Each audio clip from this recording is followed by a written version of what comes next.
Fans, friends, viewers, it's Christian Mo here, and we are driving around in what is one of Nissan's most important cars for 2015, and that is the all-new 2015 Nissan Murano. So I'm driving around in what is the new Murano. It is a very pretty thing on the outside.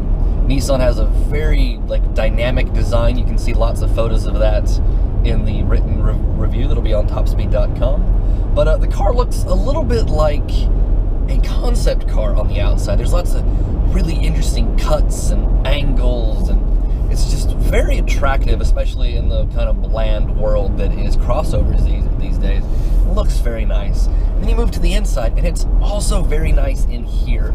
I'm using a wider angle than normal on this video, so you guys can hopefully get a better idea of what the interior is like.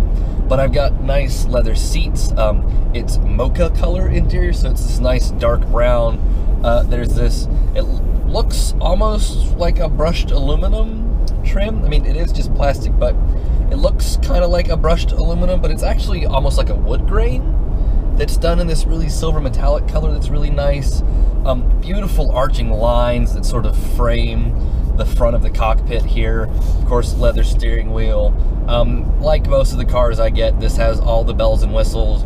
So I've got a big, beautiful Nissan Connect system up here with navigation and satellite radio, and a little Nissan Connect app, so I can get like Google POI stuff and text messages and things hooked up with Bluetooth. I've got heated seats. I have one of my favorite features to get in SUVs, which is a huge, giganto sunroof. And I just enjoy being in this thing. It's a nice place. It really is. The design is just on point. Everything looks beautiful. Everything fits together well. Nothing is rattling. Nothing is squeaking. Nothing is falling apart.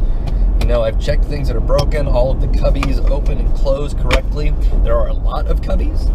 So there is a small cubby down on the inside of each seat. There is, of course, a big door pocket with a bottle holder. I've got a pair of cup holders here. A small little cubby in the front that's got my USB and my auxiliary port. And then here in the middle, I have a huge cubby that's almost as deep as my forearm and fist. Lots of room in there.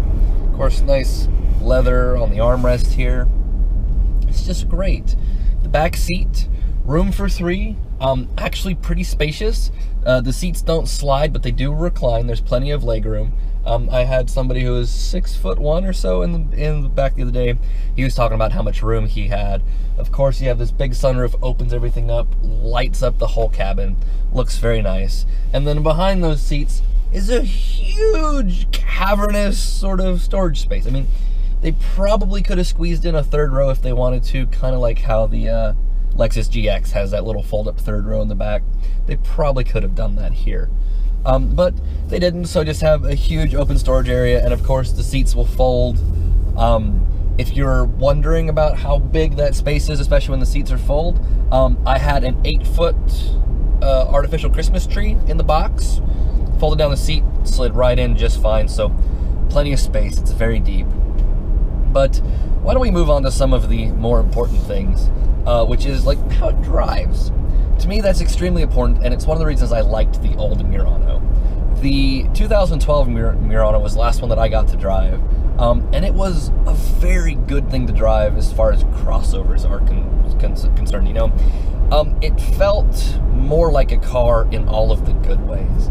I dislike how a lot of crossovers have features of a car, but still try to feel kind of big and thumpy like an SUV should. And they just sort of never seem to get that right. Murano focuses more on just feeling like a very big, very planted sort of Altima or a Maxima. It just has that feel. So this one, same exact thing. It feels great to drive.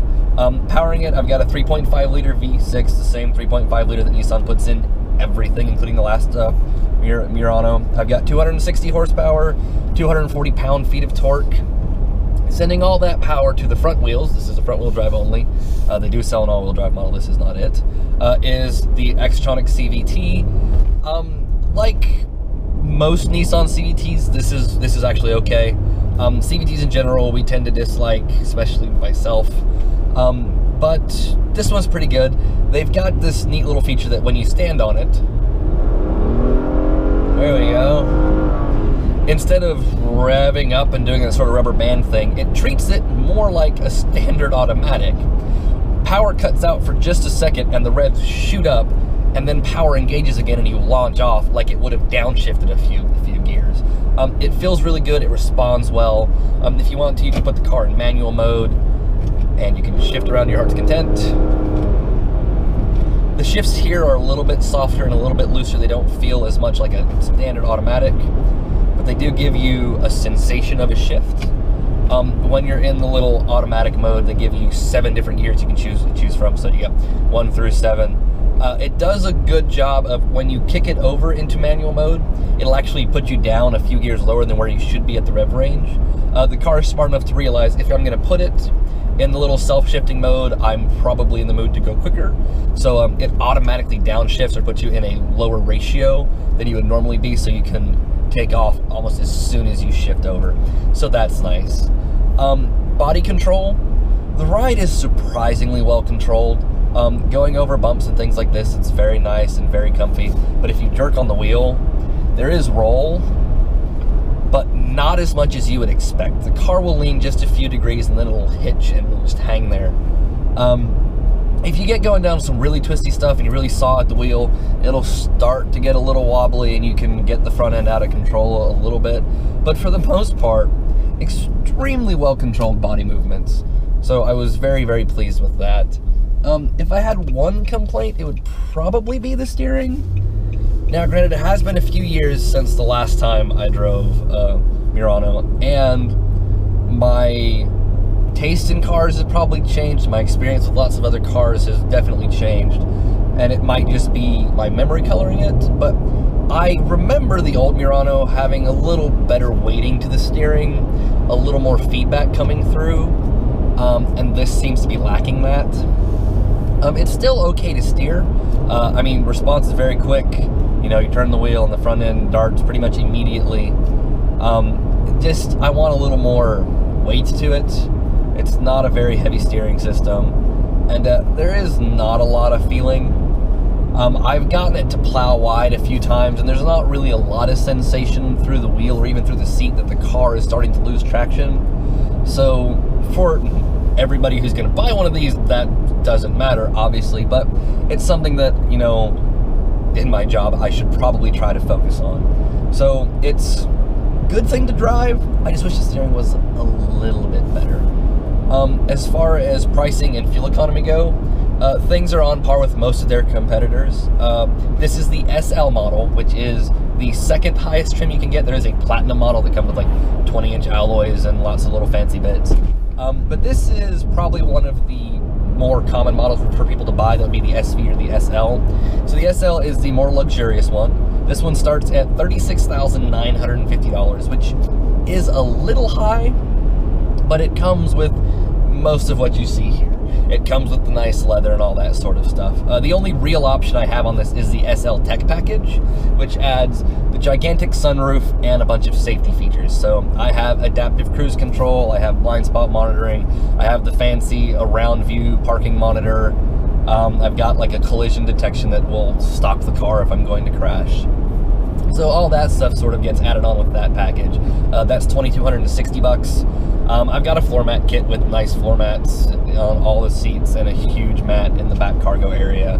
That was $210, and then it's $885 for destination. So total, this thing is $40,305, which is not cheap, but considering the level of luxury and equipment and technology you're getting inside of this, the amount of space you get, and compared to its competitors, I think that's a pretty solid price.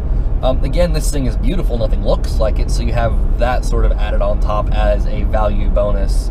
While I traditionally wouldn't buy or even recommend buying a car based on how it looks, cars are emotional sort of purchases, and the way a car looks is just as important to 90% of buyers as the way it operates or handles or its fuel economy or anything like that. So this thing looks beautiful, it's a great interior, lots of equipment, lots of tech, and like I said, it's really not that bad to drive. So $40,000 is a little steep, but not awful.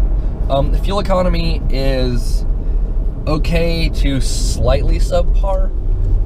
It's rated 21 city and then 28 highway. So that's about average for a lot of things of this size. Granted, there are some cars like the Subaru Outback that claim 30 miles to the gallon or more. But overall, that's sort of just an okay number. Through my driving, I've been hovering just under 24. Right now it shows 23.7. I have seen on standard highway driving, I was doing a little bit of fuel economy testing, I've seen as high as 27.5. But my overall week with this thing so far, I'm sitting at 23.5 to 24, depending on what kind of driving I'm doing at the moment, which is kind of in the middle between that 21 and 28 number. I'd say my driving this week has been a little more skewed towards city driving, maybe like a 60-40 split. I spent a lot of time in town the last couple days, more than I usually will, so that's affected it. But either way, it's just sort of an okay number. So if we go ahead and recap all of our goodies here, we have the 2015 Nissan Murano, which looks like the future on the outside, looks like a nice luxurious leather lounge on the inside. I have a huge sunroof, lots of fancy safety tech, big screen in the dash. It's good to drive. Fuel economy is just okay, but it is competitively priced. Overall, I would give this a definite yes if you're looking to purchase something like this. I loved the last Murano I was in. I love this one. Like I said, my only mild complaint about the way it drives would be just a little bit on the steering. I just want it to be a little heavier. I want to have a little more feedback. But again, that's not going to matter to anyone else who buys it. And it's a great car overall. So, once again, I am Christian Mo. I thank you for joining me. If you have any questions, comments, concerns, please feel free to leave those down below. You know how that works. If you think I'm a terrible human being and I should be fired, go ahead and let me know that. You guys are great at that. If you think I'm doing a good job, you know, please let me know that as well. If there's anything you want to see me add or remove from these reviews, go ahead and drop those in those comments as well. If I can find out what you guys like, I can cater more to your tastes. So anyways, thank you for hanging out with me. Again, 2015 Nissan Murano. 260 horsepower, $40,000. Still a whole lot of awesome. I'm Christian Mo, and I'll see you guys next week.